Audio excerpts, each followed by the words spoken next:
আজকে স্বপ্নের ধর্ম প্রমাণ করি যে তাবলীগ জামাত হচ্ছে স্বপ্নের ধর্ম। তাবলীগ জামাত হচ্ছে স্বপ্নের ধর্ম, এটা দেখেন এবং বিশ্বাস করেন তাদের কিতাব থেকে, অন্যদের কথা না।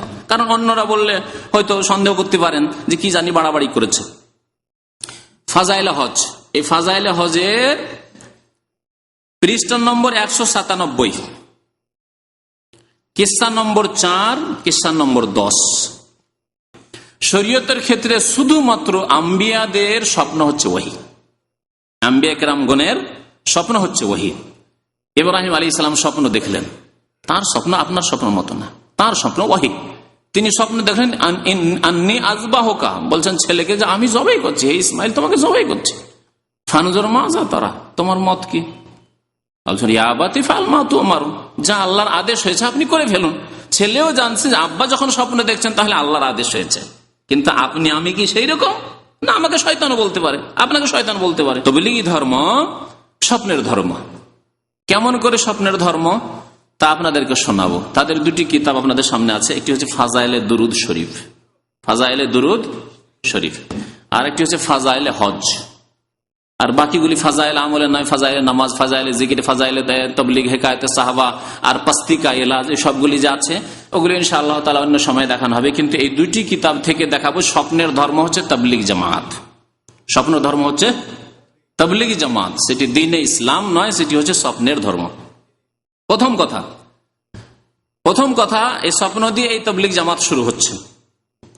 আর এই ঘটনা তারা কোনো কিতাবে লিখে না, তারা মুখে মুখে বর্ণনা করে। যারাই চিল্লা যায় তাদেরকে এই ঘটনা শোনানো হয় যে আমরা এই তাবলীগ কোত্থেকে পেয়েছি জানেন? এই তাবলীগ সরাসরি রাসূলুল্লাহ সাল্লাল্লাহু আলাইহি ওয়াসাল্লাম আমাদেরকে দিয়েছেন। এই বয়ান করা হয় তাদের বয়ানগুলিতে। কেমন ভাবে দিয়েছেন? তারা বলে থাকে যে ইলিয়াস সাহেব মদিনা মুনাওয়ারায় ছিলেন, মসজিদে নববীতে জাগ্রত অবস্থায়, আবার কেউ কেউ বয়ান করে জাগ্রত অবস্থায়, আর কেউ বলে যে তিনি নিদ্রার অবস্থায় ছিলেন, স্বপ্ন যোগে পেয়েছেন, আর কেউ বলে জাগ্রত অবস্থায়। কারণ এই সুফিদের নিকটে, বিদাতপন্থীদের নিকটে নবী নাকি শুধু নিদ্রাই নয়, স্বপ্নে নয়, জাগ্রত অবস্থায় এসে তাদের সাথে কথাবার্তা বলেন, এইরকম ধারণাও তাদের আছে। এই জন্য তাদের দুইটি বর্ণনা আছে। কেউ বলে জাগ্রত অবস্থায় আল্লাহ নবী এসে সাক্ষাৎ করেন, আল্লাহ নবীর সাথে মোলাকাত হয়ে যায়, আর কেউ কেউ বলে যেন স্বপ্ন যোগে নবী সাল্লাল্লাহু আলাইহি সাল্লামকে দেখেন ইলিয়াস সাহেব। নবী সাল্লাল্লাহু আলাইহি সাল্লাম উঠে চলে এসে ইলিয়াস সাহেবের কাছে মসজিদে নববীতে এসে বলছেন, ইলিয়াস তুমি এখানে কেন ঘুমাও? তুমি এত গাফিলতিতে আছো, আর ভারতের অবস্থা কি হচ্ছে? হিন্দুরা বিস্তার লাভ করলো, আর যারা মুসলিম আছে তারাও মুরতাদ হয়ে যাচ্ছে, আর সব বেনামাজি হয়ে যাচ্ছে, বেদিন হয়ে যাচ্ছে, দিন নেই, ধর্ম নেই, পর্দা নেই, কিচ্ছু নেই। কি করছো এখানে বসে বসে? যাও তুমি, আমার আদেশে তুমি যাও ওই ভারতে। আর বিশেষ করে ভারতের ওই গ্রামের নাম নিয়ে নাকি নবী সাল্লাল্লাহু আলাইহি ওয়াসাল্লাম বলেছেন যে গ্রাম থেকে সারা পৃথিবীর প্রথম তাবলীগ আজকে থেকে ৬০-৬৫ বছর আগে শুরু হয়।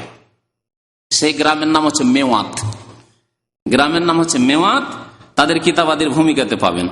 মেওয়াত এই গ্রামটি হচ্ছে হরিয়ানার একটি গ্রাম, যেখান থেকে প্রথম ইলিয়াস সাহেব তাবলীগ শুরু করেন। এই তাবলীগ জামাতের চিল্লা প্রথম ওইখান থেকে শুরু হয়। যা ওই মেওয়াতে হয়েছিল, কিছু লোক, রহস্যের কথা, কিছু লোক এই মযহাবপন্থী, তারা হানাফি ছিল, সেখান থেকে কোরআন হাদিসের অনুসারী হয়ে গেছিল, আহলে হাদিস হয়ে গেছিল, যার ফলে তাদের মাথার ব্যথা। এই জন্য বলা হচ্ছে তাবলীগ জামাত ইসলামের তাবলীগ নয়, দুটি জিনিসের তাবলীগ। এক হচ্ছে মযহাবের তাবলীগ, যে মুসলিমকে হানাফি বানাইতে হবে, আর দ্বিতীয় হচ্ছে সুফিবাদের তাবলীগ, যে তাদেরকে সুফি বানাইতে হবে, অর্থাৎ নকশবন্দি, চিস্তি, কাদেরি, সাহারওয়ার্দী এসব বানাইতে হবে। জি, এসব সিলসিলা তরিকতে জোড়াতে হবে, তরিকতে ফিরিয়ে নিয়ে আসতে হবে। মাথা খারাপ হয়ে গেল যে আরে বাপরে, মযহাব থেকে বেরিয়ে যাচ্ছে, তাহলে তো এইভাবে যদি এইরকম মন মানসিকতা মানুষের তৈরি হয়ে যায় যে কোরআন হাদিস আল্লাহ রসুলের কথা মানবো, তাহলে তো ঠেকানো যাবে না। কারণ এই এমন একটা কি আকর্ষণ, আল্লাহ এবং রসুলের আকর্ষণ, কেউ যদি জেনে যায় যে সরাসরি আল্লাহ রসুলের অনুসরণ করে কেন ভায়া ধরবো, এই যুক্তি যদি বুঝায়, তাহলে আর ঠেকাতে পারবে না কোনো শক্তি তাদের। তখন এই স্বপ্নের মিথ্যা কথা তারা রচনা করে চলে গেল ভারতে। মেওয়াত থেকে তারা তাবলীগের সিলসিলা শুরু করলো, আর সারা পৃথিবীতে এই তাবলীগ ছড়িয়ে পড়লো। কারণ তাবলীগের কোর্স খুব শর্ট কোর্স, সারা জীবন ধরে হারাম খান, সুদ খান, ঘুষ খান, আর জুলম অত্যাচার করেন, সব করার পরে শেষ জীবনে বুড়ো হওয়ার পরে যদি দু চারটা চিল্লা চলে যান তো কদমে কদমে কোটি কোটি নেকি, আর যার ফলে খুব শর্ট পথে জান্নাত। বুঝতে পেরেছেন? এই বয়ান যেহেতু শোনানো হয়, সুতরাং যাবে না কেন? বড় বড় অফিসাররা, বড় বড় সুদখোররা, বড় বড় যারা হারাম টারাম খেয়েছে, তারা তাড়াতাড়ি করে গিয়ে জড়িয়ে পড়ে সেই মজহাবে, সেই ধর্মে। তো এই স্বপ্নের ধর্মের শুরু হচ্ছে স্বপ্ন। ইলিয়াস সাহেব স্বপ্ন দেখলেন যে যাও ইলিয়াস, এখানে আর বসে থেকো না, মদিনা বসে থেকে ইবাদত বন্দী করলে হবে না, যাও ভারতে গিয়ে তবলিগ শুরু করো। আর তবলিগ কেমন করে করতে হবে? 40 দিনের জন্য বেরোতে হবে, 3 দিনে বেরোতে হবে, আরো কিসে বেরোয়?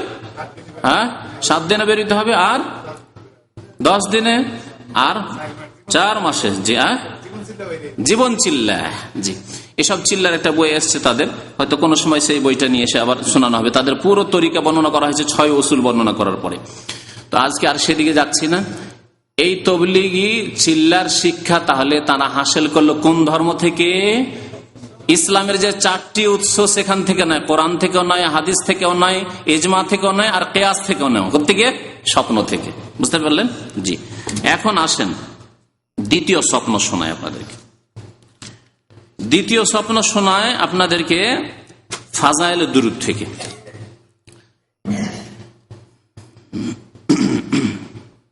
বলছেন প্রিয় মাহবুব সাল্লাল্লাহু আলাইহি ওয়াসাল্লাম কর্তৃক, মানে নবী সাল্লাল্লাহু আলাইহি ওয়াসাল্লামের পক্ষ থেকে, হযরত জামি রহমতুল্লাহ আলাইহিকে মদিনায় যাইতে নিষেধ করার কিচ্ছা।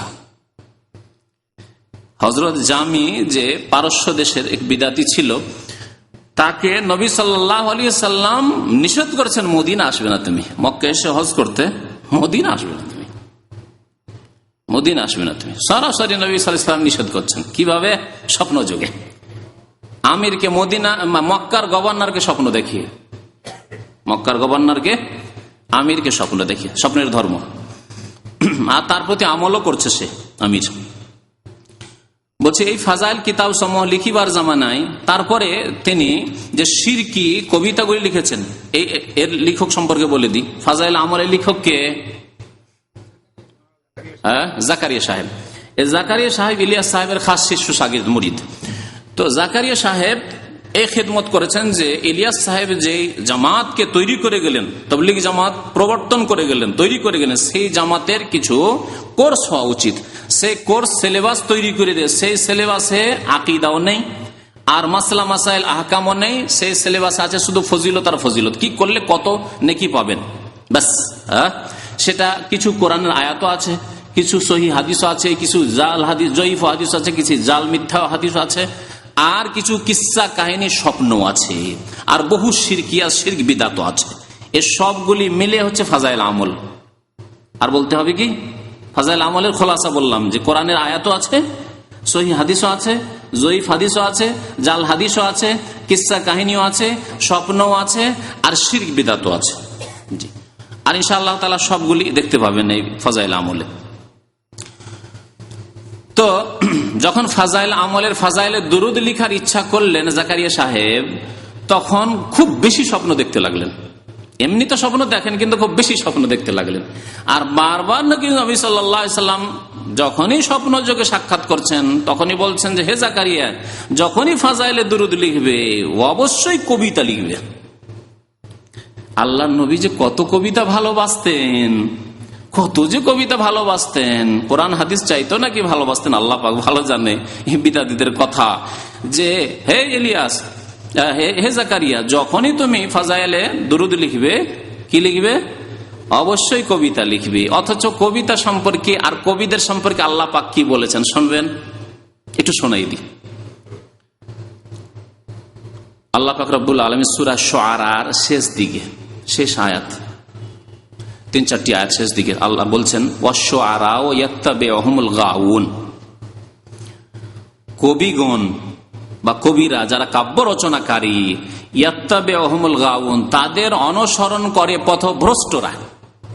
মানে তারা কত পথভ্রষ্ট যে তাদের অনুসারীরা পথভ্রষ্ট। বুঝতে পারলেন? কবিরা কি করে? ইয়াত্তাবিউহুমুল গাউন, তাদের অনুসরণকারীরা হচ্ছে আল গাউন, পথভ্রষ্ট গুমরাহ। আল্লাহ বলছেন কেন জানো? আলাম তারা আন্নাহুম ফি কুল্লি ওয়াদিন ইয়াহিমুন, তুমি কি কোনোদিন দেখনি কোনো কবিকে যে কবি রাস্তা রাস্তায় আর মাঠে মাঠে আর বিভিন্ন উপত্যকায় পাহাড় পর্বতে আর নদীর কিনারা কিনারায় পাগলের মতো ঘুরে বেড়ায়? নদীর একটা দৃশ্য দেখলো আর এই পানি বয়ে যাচ্ছে খল খল করে, একটা কবিতা রচনা করে দিল। পাহাড়ের একটা দৃশ্য দেখলো, পর্বতের একটা দৃশ্য দেখলো, বৃষ্টির একটা দৃশ্য দেখলো, মুষলধার বৃষ্টির কাব্য রচনা করে দিল। হ্যাঁ, আমাদের ছোট নদী আঁকে বাঁকে চলে, আছে না? হ্যাঁ, তো এইরকম হচ্ছে কবিরা। আল্লাহ বলছেন আলাম তার আন্নাহুম ফি কুল্লি ওয়াদিন ইয়াহিমুন। দেখলো একটি সুন্দরী যুবতীকে দেখলো, দেখার পরে এত ভালো লাগলো, তার মাথার চুল থেকে পা পর্যন্ত কোনখান কি তিলকে তাল করে সাজিয়ে দিল কবিতায়। এগুলি করে না কবিরা? তাই করে। গানে কি পান? গানে তো এগুলি পান। হ্যাঁ, ওর চুল কত সুন্দর, তার মাথা কত সুন্দর, তার নাকটা কত সুন্দর, তার পাগুলি কত সুন্দর, এগুলি তো থাকে গানে। আল্লাহ বলছেন যে প্রত্যেক উপত্যকা, আলাম তার আন্নাহুম ফি কুল্লি ওয়াদিন, প্রত্যেক উপত্যকায় মাঠে মাঠে ইয়াহিমুন, পাগলের মতো ঘুরে বেড়ায়। আর কি করে তারা? ওয়া আন্নাহুম ইয়াকুলুনা মা লা ইয়াফআলুন, আর কবিরা এমন এমন ভালো কথাও বলে কিন্তু ভালো আমল করে না। তারা কথা বলে একরকম আর করে আর একরকম। হয় লম্পট তারা, কিন্তু অনেক সময় ভালো ভালো কথাও বলে। ওয়া আন্নাহুম ইয়াকুলুনা মা লা ইয়াফআলুন ইল্লাল্লাযীনা আমানু। আল্লাহ বলছে তবে অল্প কিছু লোক আছে যারা ঈমানদার, এরকম শিরকওয়ালা নাই, এরকম শিরকওয়ালা নাই, ঈমানদার। সাহাবায়ে কেরামদের মধ্যে দুই একজন সাহাবী হাসান বিন সাবিত ছিলেন, যেমন রাদিয়াল্লাহু তাআলা আনহু। কবিতার দ্বারা ইসলামের জিহাদ করতেন তিনি, কাফেরদের উপর আঘাত করতেন। নবী করিম সাল্লাল্লাহু আলাইহি ওয়াসাল্লাম বললেন, হাসান বিন সাবিত, এই কাফেররা আমার কুৎসা গায়, আমার পরিবারের কুৎসা গায়, মুসলিম নারীদের কুৎসা গায়, তুমি এদের জবাব দাও। জি, জবাব দিতেন ইসলামের পক্ষ থেকে।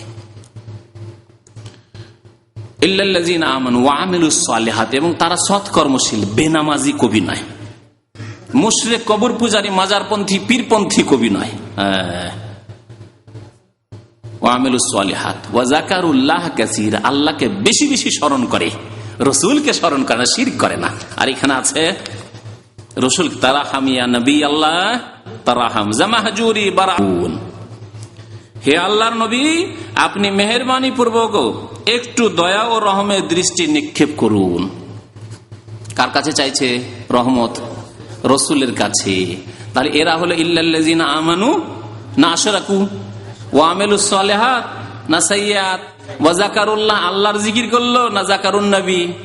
দেখলেন, আল্লাহ বলছেন ওই রকম কবিদের কথা যারা ইসলামিক কবি, মুসলিম কবি, যারা ইসলামের খেদমত করেছে, জিহাদ করেছে, যাকারুল্লাহ কাসীরা, আল্লাহকে খুব বেশি বেশি স্মরণ করেছে। ওয়ান্তাসারু মিন বাদি মা যুলিমু, তাদের উপর জুলম অত্যাচার হওয়ার পরে তারা প্রতিশোধ নিয়েছে ইসলামের কাব্য রচনা করে, তারা কবিতার দ্বারা তারা প্রতিশোধ নিয়েছে কাফেরদের কাছ থেকে। জি, তো দেখেন স্বপ্নের ধর্মের কথা, দেখেন কি স্বপ্ন দেখছেন জাকারিয়া সাহেব। বলছেন যে এই ফাজাইলের কিতাব সমূহ লিখিবার জামানায় এই অধম স্বয়ং অথবা কোনো সময় অন্য বন্ধুদের কিছু কিছু স্বপ্ন, একবার স্বপ্ন না, নিজেও এবং অন্যান্য বন্ধু বান্ধবরা স্বপ্ন দেখছেন, এবং সুসংবাদ হাসিল হইয়াছে। সুসংবাদ হাসিল হয়েছে মানে স্বপ্নের মাধ্যমে সুসংবাদ হাসিল হয়েছে। কেমন করে জানলেন যে সুসংবাদ?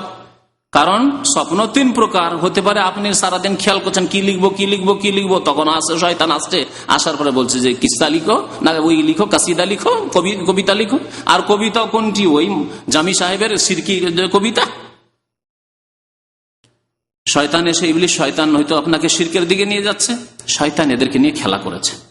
ইবলিস শয়তান তাদেরকে এমন খেলা করেছে যে এত বড় বড় আলেম হওয়া সত্ত্বেও তাদেরকে শিরকে ডুবিয়ে দিয়েছে। বহুদিনের খেদমতের সাথে সাথে তাদেরকে শিরকে ডুবিয়ে দিয়ে একবার জাহান্নামের রাস্তায় নিয়ে চলে গেছে। বড় আফসোসের কথা। তাদের খেদমত অবশ্যই কিছু আছে, কিন্তু শিরক দিয়ে সমস্ত খেদমতকে ধ্বংস করে দিয়েছে ইবলিস শয়তান। বলছেন যে কিছু স্বপ্ন এবং সুসংবাদ হাসিল হইয়াছে। এই ফাজাইলে দুরুদ বই লিখিবার সময় এক রাতে আমাকে স্বপ্নের মধ্যে আদেশ করা হইল। দেখলেন, স্বপ্নে আদেশ হয় এদের কাছে। কোরআন এবং হাদিসের আদেশ এদের জন্য যথেষ্ট নয়, স্বপ্নে আদেশ হইল যে এই বইয়ের মধ্যে অবশ্যই কাসিদা অর্থাৎ প্রশংসা সম্বলিত কবিতা লিখিও, কিন্তু কোন কাসিদা লিখব তাহা বলা হয় নাই। তবে এই অধমের দেমাগে স্বপ্নের মধ্যে অথবা দুই স্বপ্নের মধ্যভাগে জাগ্রত অবস্থায় এই ধারণা আসিল। নিজে খেয়াল করতে লাগলেন, স্বপ্নে খেয়াল করতে লাগলেন, অথবা স্বপ্ন থেকে জেগে দুই স্বপ্নের মাঝখানে, মানে দুইবার স্বপ্ন দেখছে, মধ্যখানে খেয়াল করছে যে হতে পারে সেই কাসিদাই হতে পারে।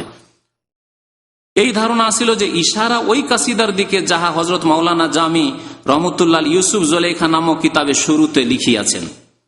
এই অধমের বয়স যখন 10-11 বছর, তখন গঙ্গোহ নামক গ্রামে আমার পিতার নিকট ওই কিতাবখানি পড়িয়েছিলাম। তখন আব্বাজান হযরত জামি সম্পর্কে মুখে মুখে আমাকে কিস্সা শুনাইছিলেন। সেই কিস্সার কারণে স্বপ্নের পর আমার খেয়াল তাহার কাসিদার দিকে ঝুঁকিয়া যায়। কিস্সা হইল এই যে, যা হোক, কিস্সা শোনাইলে আর স্বপ্নের ধর্মের সম্পর্কে আর কিছু স্বপ্ন শোনাবার সময় হয়তো হবে না, সেজন্য লম্বা কিস্সা। তবে এই কিস্সাতে আর একটা স্বপ্ন আছে, সেজন্য একটু শুনিয়ে দেওয়ার দরকার। এক স্বপ্ন তো হইল যে কি লিখিও, কবিতা লিখিও, হয়ে গেল। জাকারিয়া সাহেব স্বপ্ন দেখলেন। দেখেন, আগে বলেছি যে নবীদের স্বপ্ন হচ্ছে ওহী, আর বাকি যতই বড় আলেমে স্বপ্ন দেখুক না কেন, আলেমকে নিয়েও শয়তান খেলা করতে পারে। আলেমকে নিয়েও শয়তান খেলা করতে পারে। মাঝে মাঝে শয়তান মনে হচ্ছে যে চেপে ধরতে আসে, কিন্তু সেই সময় নবী করিম সাল্লাল্লাহু আলাইহি ওয়াসাল্লাম যা বলেছেন, বুখারী শরীফ, মুসলিম শরীফের রিওয়ায়াতে রয়েছে যে আর রুয়া মিনাল্লাহ, এক ধরনের স্বপ্ন আল্লাহর পক্ষ থেকে। যদি ভালো স্বপ্ন লাগে আর ভালো হয়, ঠিক আছে, তাহলে তো ভয় লাগে না আপনাকে। ওয়াল হুলমু মিনাশ শাইতান, আর খারাপ স্বপ্ন শয়তানের পক্ষ থেকে হয়। ফাইদা রা আহাদুকুম মা ইয়াকরাহ, যদি এমন কিছু দেখে যা অপ্রীতিকর, কষ্টকর লাগে, ভয় লাগে হয়তো, অথবা জানি না কি হবে এইরকম আশঙ্কা হচ্ছে, অথবা জানি না কি দেখলাম এইরকম কেন, অনেক সময় এরকম হয়, হয়তো সাথে সাথে ভয় লাগছে, অথবা পরে আশঙ্কা করছে যে জানি না এরকম স্বপ্ন দেখলাম, কি যে হয় আল্লাহ পাক জানে। অ্যাক্সিডেন্টের স্বপ্ন দেখলাম, অ্যাক্সিডেন্ট হয়ে গেল মনে হচ্ছে, জানি না আল্লাহ, তারপরে গাড়ি চালাইতে ভয় লাগে, এরকম হইতে পারে পরে। তো কি করতে হবে? নবী সাল্লাল্লাহু আলাইহি ওয়াসাল্লাম বলছেন যে ওয়ালিয়াতাউযাজ বিল্লাহি মিনাশ শাইতান, শয়তান থেকে আল্লাহর কাছে কি চেয়ে নাও? আশ্রয় চেয়ে নাও, পানাহ চেয়ে নাও। 3 বার করে সালাসান। আর বাম দিকে কি করো? ওয়ালিয়াতফুল আলা ইয়াসারিহি বা ওয়ালিয়ানফুস আলা ইয়াসারিহি, বাম দিকে থুথু ফেলো। 3 বার করে বাম দিকে থুথু ফেলো। কি বলতে হবে? আউযু বিকালিমাতিল্লাহি তাম্মাতি মিন গাযাবিহি ওয়া ইকাবিহি ওয়া শাররি ইবাদিহি ওয়া মিন হামাযাতিশ শাইতানি আন ইয়াহদুরুন। আল্লাহর কাছে আশ্রয় গ্রহণ করলেন শয়তানের অনিষ্ট থেকে, বিভিন্ন রকমের যে অনিষ্ট রয়েছে শয়তানের, সে থেকে দিয়ে তারপরে থু থু করে বাম দিকে 3 বার থুথু ফেলে দেন। তারপরে আপনি কাত হয়ে যান ডান দিকে। তারপরে কখনো সেই রাত্রে আপনাকে খারাপ স্বপ্ন দেখাতে পারবে না। আর আমি বাস্তবে দেখেছি, যতই ভয়ঙ্কর স্বপ্ন হবে, সাথে সাথে আপনি এই দোয়া পড়ে বাম দিকে থুতু ফেলে দেন, এত লাঞ্ছিত অপদস্থ শয়তান মারদুদ হয় যে আর আপনার কাছে আসতে পারবে না। নবী করিম সাল্লাল্লাহু আলাইহি ওয়াসাল্লাম এই তরিকা শিখেছেন। আর এই কাসিদার স্বপ্ন দেখলেন, সেই কাসিদাতে শিরকে ভরা। আর কেমন করে এত বড় জাকারিয়া সাহেব, যাকে শাইখুল হাদিস বলা হচ্ছে ভারত উপমহাদেশের, তিনি এই শিরকি কাসিদা লিখে দিলেন। কিসসাতেও আরেকটি স্বপ্ন আছে। কিসসাতে কি স্বপ্ন আছে? হযরত জামি রহমতুল্লাহ এই কাসিদা লিখার পর একবার হজে রওনা হইয়া গেছে। এই কাসিদা, শিরকি কাসিদা, তারাহাম ইয়া নবী আল্লাহ তারাহাম, আল্লাহ নবী দয়া করুন দয়া করুন, এই কাসিদা নিয়ে তাহার ইচ্ছা ছিল মদিনায় মুনাওয়ারা পৌঁছিয়া হুজুরে পাক সাল্লাল্লাহু আলাইহি ওয়াসাল্লামের দরবারে এই কাসিদা পাঠ করবে, আল্লাহ রাসূলকে শোনাবে যে ইয়া রাসূলুল্লাহ তারাহাম, ইয়া নবী আল্লাহ তারাহাম, নবীর কাছে দরখাস্ত করবে। আর নবী এত খুশি যে না, একে আসতে দিও না। এই জন্য নয় যে শিরিক করতে আসছে, এই জন্য যে আল্লাহর নবী এত খুশি হবেন, আল্লাহ নবী এত খুশি হবেন, আর আল্লাহ এত খুশি হবেন, আল্লাহ খুশি, রসুলও খুশি, যে হাত বেরিয়ে চলে আসবে, কবর থেকে হাত বেরিয়ে চলে আসবে। আর লোকেরা এসে ফিতনায় পড়ে যাবে, হাজার হাজার লোক ভিড় ভাড় করবে চুমো দেওয়ার জন্য। ইচ্ছায় আছে। হজ আদায় করার পর তিনি যখন মদিনা শরীফ জিয়ারতের ইরাদা করিলেন, তখন মক্কা শরীফের আমির হুজুর আকরাম সাল্লাল্লাহু আলাইহি ওয়াসাল্লামের জিয়ারত লাভ করলেন। এখানে একটি কথা বলি, নবী করিম সাল্লাল্লাহু আলাইহি ওয়াসাল্লামকে যেই ব্যক্তি স্বপ্ন দেখলো, আল্লাহর নবী বলেছেন সেই ব্যক্তি নবীকেই দেখলো, কিন্তু তার যেই রকম চেহারা, আকার, আকৃতি, শরীরের অবয়ব ছিল, দেহ গঠন ছিল, সেই রকম আকারেই দেখতে হবে। আর এই ক্ষেত্রে 100% ইয়াকিনের সাথে সাহাবী ছাড়া অন্য কেউ বলতে পারবেন না। পারবে? সাহাবী যারা দিনে দেখছেন আল্লাহর নবীকে, রাত্রে যদি স্বপ্ন দেখেন তাহলে ইয়াকিনের সাথে বলবেন একেবারে আল্লাহর নবীকে দেখলাম, ঠিক কিনা? যেমন আপনি যদি আপনার বন্ধুকে বা আপনার আব্বাকে দেখেন আর আপনার হুবহু আপনার আব্বার মতো, তাহলে আপনি ইয়াকিনের সাথে বলতে পারবেন যে আজকে রাত্রে আমি আমার আব্বাকে বা আম্মাকে স্বপ্নে দেখেছি। তাহলে কেমন করে আপনি স্বপ্নে দেখবেন একজন, আপনি আল্লাহ নবী সাহাবী নন, সচোখে দেখেন, আর বলবেন আল্লাহ নবীকে দেখেছি? তাহলে জাকারিয়া সাহেবকে নিয়ে এইরকমই শয়তানে খেলা করেছে, আর এই আমির সাহেবকে নিয়েও শয়তানে খেলা করেছে। জি। দেখেন কি করছে। তারপরে হুজুর সাল্লাল্লাহু আলাইহি ওয়াসাল্লাম তাহাকে ইরশাদ করিতেছেন যে জামিকে মদিনায় আসিতে নিষেধ করো। মক্কার আমির তাহাকে নিষেধ করিয়া দিল, কিন্তু তাহার মধ্যে শৌক ও মহব্বতের জজবা এত প্রবল ছিল যে তিনি গোপনে মদিনা রওনা হইয়া গেলেন। আমিরে মক্কা দ্বিতীয়বার স্বপ্নে দেখিলেন যে হুজুর সাল্লাল্লাহু আলাইহি ওয়াসাল্লাম ইরশাদ করিতেছেন সে আসিতেছে, তাহাকে আসিতে দিও না, ধরো, রাস্তায় বেরিয়ে গেছে। আমিরে মক্কা তাহার পিছনে লোকজন দৌড়াইল এবং তাহাকে ধরিয়া আনিল ও জোর পূর্বক তাহাকে জেলখানায় বন্দী করিয়া দিল। ইহার পরে আমিরে মক্কা তৃতীয়বার হুজুরকে স্বপ্নে দেখিল। হুজুর সাল্লাল্লাহু আলাইহি ওয়াসাল্লাম ইরশাদ করিতেছেন যে আমি কোনো অপরাধী নয়, সে কিছু কবিতা লিখিয়াছে। তাহার ইচ্ছা ছিল যে ওইগুলি আমার রওজার পাশে আসিয়া পাঠ করিবে। যদি সে ইহা করে তবে কবর হইতে মুসাফার জন্য আমার হাত বাহির হইবে, যার দ্বারা ফিতনা হওয়ার সম্ভাবনা রইয়াছে। কথা বুঝতে পারলেন? আল্লাহ নবী জানছেন যে হাত বের হবে আমার। হ্যাঁ, মা আয়েশার জন্য কখনো হাত বের হলো না, হায় আফসোস, আল্লাহ নবীর পেয়ারা বিবি তার জন্য হাত বের হলো না। আবু বকর সিদ্দিক, সবচেয়ে প্রিয় ব্যক্তি নবী সাল্লাল্লাহু আলাইহি ওয়াসাল্লামের, আবু বকর সিদ্দিক মা আয়েশার বাবা, তার জন্য হাত বের হলো না। হাসান হোসেনের জন্য এত প্রিয় নাতি, তার জন্য হাত বের হলো না। কোন সমস্যার সমাধানের জন্য ইশারা ইঙ্গিত আসলো না, এত ঝামেলা হলো। উসমান রাদিয়াল্লাহু তাআলার জন্য সালাম মুসাফার জন্য কখনো হাত বেরিয়ে এলো না, মজলুম হয়ে শাহাদাত বরণ করলেন মদিনায়, কোনো পরামর্শ আসলো না। আর এদের জন্য হাত বেরিয়ে আসবে যেহেতু শিরক করতে এসছে, শিরিক করতে এসে যেন হাত বেরিয়ে আসবে। ইহার পর আমিরে মক্কা তাহাকে জেল হইতে বাহির করিয়া বহুত ইজ্জত ও সম্মান প্রদর্শন করিলেন। এই কিস্সা আমার শোনা এবং স্মরণ থাকার মধ্যে কোনো সন্দেহ নেই। তবে বর্তমানে আমার দৃষ্টিশক্তি দুর্বল আর অসুস্থতার জন্য কোন কিতাবে দেখিয়া হাওয়ালা দেবার সামর্থ্য নেই। হ্যাঁ, পাঠকদের মধ্যে যদি কেউ কোনো কিতাবে এই ঘটনা পাইয়া থাকেন তবে আমার জীবিত অবস্থায় আমাকে নিশ্চয় জানাবেন, আর আমার মৃত্যুর পর হইলে কিতাবে টিকায় লিখিয়া দেবেন। কিতাবে থাকলেই হইল।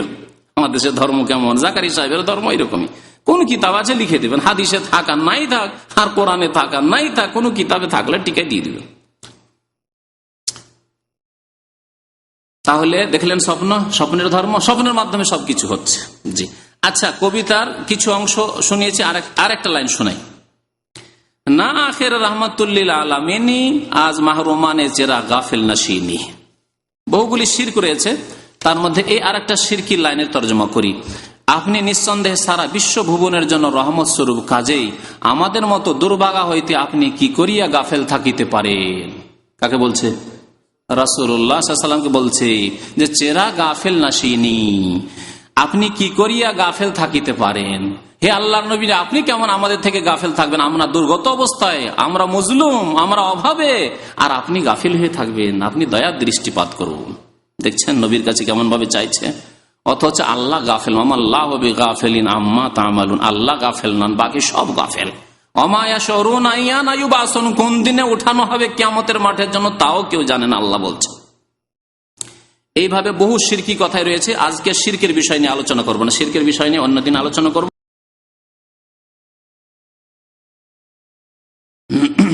তারপরে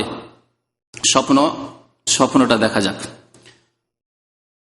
মানুষ হজ করিতেছে আর আমার হজ হইল, যেই জিনিসে আমার মনে শান্তি। যুবকটি তারপর এই দোয়া করিল, মানুষ তোমার নৈকট্য লাভের জন্য কুরবানি করিতেছে আর আমার নিকট কুরবানি করার মতো কিছু নাই, কাজেই তোমার দরবারে আমি আমার জানটুকু পেশ করিতেছি, তুমি উহা কবুল করো। তারপর এক চিৎকার করিয়া উঠিল এবং মুর্দা হইয়া মাটিতে পড়িয়া গেল, মরে গেল। দিল কুরবানি করে, জানছে যে আমি কুরবানি করছি নিজেকে, বুঝতে পারছেন? এরা জানতে পারছে আমি কুরবানি করছি। এইরকমই বিদাতপন্থী চরমনাই যে হালাক হলো, মরলো কিছুদিন আগে, তাদের পত্রিকায় লিখেছে এবং তাদের ছাত্র শিষ্যরা এখানে বয়ান করে বেড়াচ্ছে যে ইন্তেকালের আগে সবকে বলে দিল যে এখন আমি তোমাদের থেকে বিদায় নিচ্ছি, সবার থেকে বিদায় নিচ্ছি, এখন বিদায় নিচ্ছি, আমার এখন চলে এসছে, এখন পরোয়ানা চলে এসছে, খবর আমার কাছে চলে এসছে, আমার অনুমতি নেওয়া হয়ে গেছে।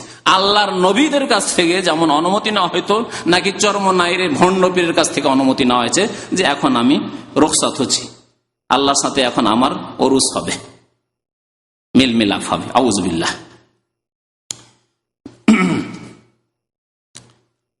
তারপরে বলছেন, তারপর গায়েব হইতে একটি আওয়াজ আসছিল।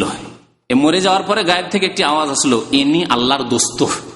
গায়েব থেকে এদের আওয়াজ আসে, কোরআন হাদিসে লাগে না? গায়েব থেকে জানতে পারে যে কে আল্লাহর দোস্ত, কে জান্নাতি, কে জাহান্নামী, সব জানতে পারে। আল্লাহর জন্য কুরবান হইয়াছে, আল্লাহর জন্য কুরবান হইয়াছে।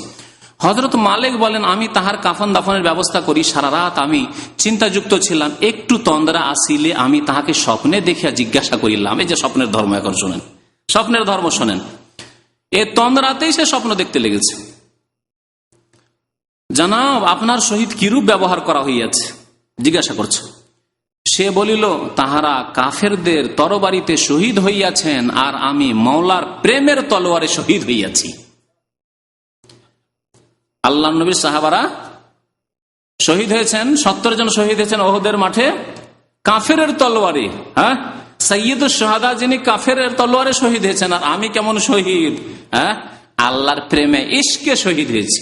ইশকে, ইশক সম্পর্কে এর আগে শুনিয়েছি আপনাদেরকে না? ইশক করে এরা, আল্লাহর সাথে বেয়াদবি করে ইশক করে এরা, রসুলের সাথে ইশক করে, হ্যাঁ, আর বিবির সাথে ইশক করে, আর প্রেমিকার সাথে ইশক করে। কিন্তু এরা মায়ের সাথে বাবার সাথে আবার ইশক করে না। কথা বুঝতে পেরেছেন? মায়ের সাথে বাবার সাথে একটু ইশক করো, হ্যাঁ, তা কেন করো না? বোনের সাথে ইশক করো, শাশুড়ির সাথে ইশক করো, তাদের সাথে কেন ইশক করো না? ইশক মানে প্রেম, এরা প্রেম করে। কথা বুঝতে পারছেন? এই জন্য পীরেরা মরে গেলে মৃত্যু দিবসকে তারা মৃত্যু দিবস বলে না, কি বলে জানেন? ওরস। এই যে পীরদের মাজারে ওরস লাগে, কি যেন ওরস লাগে? ওরস মানে বিবাহর দিন। বিবাহর দিন বিবাহ হলে আপনি কি ভাবছেন? কবুল হয়ে গেছে, এখন টেনে নিয়ে এসে ঘরে উঠাইতে পারবো? পারবেন না? পারবেন না? বিবাহ কবুল করে নিয়েছে, যদি আয়সো আসতে হবে তাকে, তার আগে কি টেনে উঠাইতে পারবেন ঘরে বাসরে? পারবেন না। তো এদের ধারণা ওরস মানে বিবাহ শাদী, আরবি ভাষায় ওরস মানে বিবাহ শাদী। এদের বেয়াদবি আল্লাহ সম্পর্কে, কুফুরির বেয়াদবি, যে তাদের মৃত্যু হলে মৃত্যু হয় না, আল্লাহর সাথে গিয়ে এত প্রেম করেছিল, এতদিন দেখা সাক্ষাৎ হয়নি, প্রেম করার পরে তাদের আল্লাহর সাথে মিল মিলাপ এখন হবে, বাসর হবে। আউযুবিল্লাহ। এই জন্য এই দিনের নাম, মৃত্যু দিবসের নাম কবর পূজারীদের কাছে, বিদআতপন্থীদের কাছে, সুফিদের কাছে হচ্ছে ওরস। আর ওরস লাগে বাংলাদেশে, ভারতে এই ওরস। তো আল্লাহ পাক রব্বুল আলামিন দেখলেন, এদেরকে স্বপ্নের ধর্মে জানিয়ে দিলেন যে কি হয়েছে না হয়েছে, কার কি হলো না হলো জেনে ফেললেন, যে প্রেমের তলোয়ারে, আল্লাহর মাওলার প্রেমের তলোয়ারে শহীদ হয়েছি। ঘটনার অর্থ এই নয় যে সর্ববিষয়ে শহীদানের মর্যাদা পাইয়াছে, কারণ ভিন্নভাবে তাহাদের সাহাবী হওয়ার গৌরবও ছিল। আল্লাহ রসুলের যারা সাহাবায়ে কেরাম শহীদ হয়েছেন, তারা শহীদও ছিলেন আর সাহাবীও ছিলেন। আর এই ব্যক্তি সাহাবী শুধু হতে পারেননি, বাকি শহীদ হয়েছেন। দেখলেন, স্বপ্নের মাধ্যমে জেনে নিলেন যে শহীদ হয়েছেন।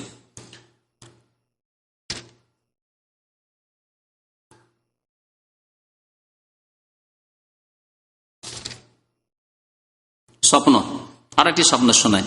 কিসসা খুব বড় আছে, লম্বা কিসসা শোনালে তো সময় লেগে যায়।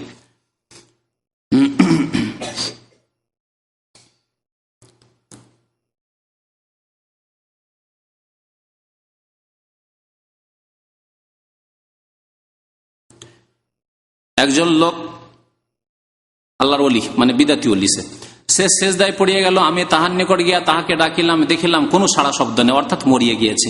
আমি তাহার কাফন দাফনের ব্যবস্থার জন্য তাড়াতাড়ি ঘরে যাইয়া 2 জন সঙ্গীকে নিয়ে আসিয়া দেখিতে পাই যে তাহার লাশ আর সেখানে নাই। লাশ নেই, লাশ আল্লাহ নিয়ে গেছে। আল্লাহর সাথে এরা ইশক করে, আল্লাহকে রাখে লাশ, আল্লাহর সাথে প্রেম করে এরা। লাশ নেই। আফসুস করিতে করিতে আমি ঘরে গিয়া শুইয়া পড়ি। লাশ পেলাম না, কাফন দাফনের চেষ্টা করলাম, এত কষ্ট করলাম, মেহনত করলাম, পেলাম না। আফসুস করতে করতে গিয়ে ঘুমিয়ে পড়লাম। স্বপ্নে আমি দেখিতে পাই যে একটি বিরাট জামাতের মধ্যে সে আগে আগে রহিয়াছে। বিরাট জামাতের মধ্যে আগে আগে রহিয়াছে। তাহার শরীরে এত মহা মূল্যবান পোশাক ও নূর চমকিতেছে যে ভাষায় উহা বর্ণনা করা যায় না। আমি তাহাকে জিজ্ঞাসা করিলাম, তুমি কি মারা গিয়াছো? সে বলিল, জি হ্যাঁ। আমি বলিলাম, আফসোস, আমি তোমার কাফনের ব্যবস্থা করিতে পারিলাম না। ছেলে বলিল, সেই ছেলে আল্লাহর ওলি। এবার ছেলে বলিল, যেই মাহবুব আমাকে শহর হইতে বাহির করিয়া আপন জন হইতে পৃথক করিয়া আপন মহাব্বতের সারাপ পান করাইয়াছেন, অপরের সপর্দ না করিয়া তিনি আমার কাফন দিয়াছেন। বুঝতে পারেনি, লম্বা সেন্টেন্স হয়ে গেছে। তো মানে কাফন আপনি কেন করবেন? আল্লাহ আমাকে বাড়ি থেকে বের করে নিয়ে এসছেন, আল্লাহ আমাকে আমার জন্মভূমি মাতৃভূমি থেকে বের করে নিয়ে এসছেন, আল্লাহ আমাকে আমার পরিবার সব থেকে বের করে নিয়ে এসছেন। সে আল্লাহকে আর কারো সুপুর্দ আমাকে করেন? নিজেই তিনি কাফন দাফন আমার করেছেন, আল্লাহ নিজেই কাফন দাফন করেছেন। আমি বললাম, তোমার সহিত কিরূপ ব্যবহার করা হইয়াছে? ছেলে বলিল, আমাকে আল্লাহ পাক সম্মুখে দাঁড় করাইয়া জিজ্ঞাসা করেন, তুমি আমার নিকট কি চাও? আমি বললাম, হে মাওলা, আমি শুধুমাত্র আপনাকেই চাহিতেছি। বিদআতপন্থীরা, সুফিরা জান্নাতও চাই না, আর জাহান্নাম থেকেও বাঁচতে চাই না। তাদের কথাই, আল্লাহ জান্নাত চাই না, জান্নাতের কামনাও করি না, আর জাহান্নামকে ভয় করি না, তোমাকে চাই। অথচ আল্লাহ পাক কোরআনে কারিমে বহু আয়াতে শিখিয়েছেন, ইয়াদউনা রাব্বাহুম খাউফান ওয়া তামা, জাহান্নামকে ভয় করে আর জান্নাতের আশায়, লালসায় ইবাদত বন্দেগী করতে বলেছেন আল্লাহ পাক রব্বুল আলামিন। জি, ইয়াদউনানা রাগাবান ওয়া রাহাবা ওয়া কানু লানা খাশ। আম্বিয়া কিরাম সম্পর্কে আল্লাহ পাক বলছেন যে তারা দোয়া করে আমার কাছে, আল্লাহ বলছেন রাগাবান আগ্রহী হয়ে জান্নাতের দিকে, আর রাহাবান জাহান্নামের ভয়ে ভীত হয়ে। তাহলে ভয়ও থাকতে হবে আর আশা আকাঙ্ক্ষা থাকতে হবে, এই নিয়ে ইবাদত বন্দেগী করতে হবে। এই হচ্ছে কোরআনের শিক্ষা। আর বিদআতপন্থীদের, পীরপন্থীদের আর জাকারিয়া সাহেবের, ইলিয়াস সাহেবের শিক্ষা এই দেখছেন, আমি শুধুমাত্র আপনাকেই চাহিতেছি এবং আমার জামানার সমস্ত মানুষের জন্য আমার সুপারিশ কবুল করিতে হইবে। যুগের সমস্ত মানুষের জন্য, মুসলিম শুধু না, সমস্ত মানুষ। ওই যুগের হিন্দুরাও পার পেয়ে যাবে, ওই যুগের ইহুদি নাসারা সব পার পেয়ে যাবে, সব জান্নাত পেয়ে যাবে। আমি শুধুমাত্র বলছে সুপারিশ কবুল করিতে হইবে। উত্তর হইল, তুমি যাহা চাহিয়াছ। শোনেন উত্তর, আল্লাহর পক্ষে আবার উত্তর আসছে। উত্তর হইল, তুমি যাহা চাহিয়াছ তাহাই পাইবে, তাহাই পাইবে। তারপরে ছেলেটি বিদায়ের জন্য হাত বাড়াইয়া আমার সহিত মুসাফা করিয়া বিদায় নিল। হ্যাঁ, সব স্বপ্নে হচ্ছে, মরে গেছে স্বপ্ন যুগে, এখন সালাম মুসাফা করে বিদায় নিল। আমি নিদ্রা হইতে উঠিয়া চটপট করিতে থাকি, তারপর হজের বাকি কাজ সম্পাদন করিয়া দেশে রওনা হই। কাফেরার লোকজন বলা বলি করিতে লাগিল, তোমার হাতের সুগন্ধিতে সমস্ত মানুষ হয়রান হইয়া যাইতেছে।